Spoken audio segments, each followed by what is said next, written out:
Hello, I'm Dr. Rohit Singh, urologist working in PDS Hospital, Piliphit.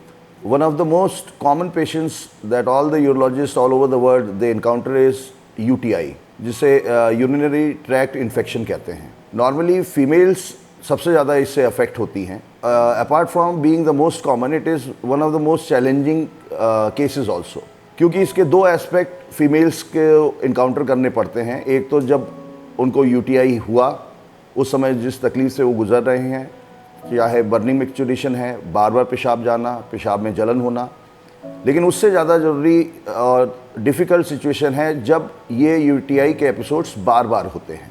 एक female जिसका पहली बार urinary tract infection हुआ है, वो एक बार आई, उसके लिए उसको कल्चर किया, ट्रीटमेंट किया, she is satisfied with the treatment. But once this episode recurs an number of times, बार बार होता रहता है, तब फीमेल का कॉन्फिडेंस लूज़ होता है और वो यूरोलॉजिस्ट के पास ये पूछने के लिए आती है कि डॉक्टर साहब ये बार बार क्यों हो रहा है, इसको कैसे रोका जा सकता है.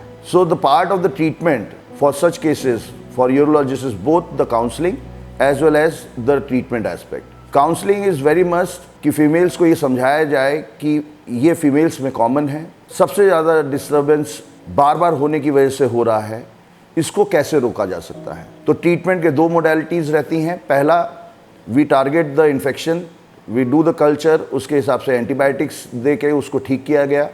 फिर ये फ्यूचर में बार बार ना हो, उस एस्पेक्ट्स को फीमेल को समझाते हुए आगे लाइफस्टाइल कैसे मॉडिफाई करनी है, हाइजीन कैसे मेंटेन करनी है, कौन सी एंटीबायोटिक जो कि कॉमनली यूज़ की जाती है उसको कैसे आप अपने पास रखिए, कितना आपको पानी पीना है. अगर आप ये सारे मेजर्स करेंगे तो आप रिकरेंस से बच सकते हैं.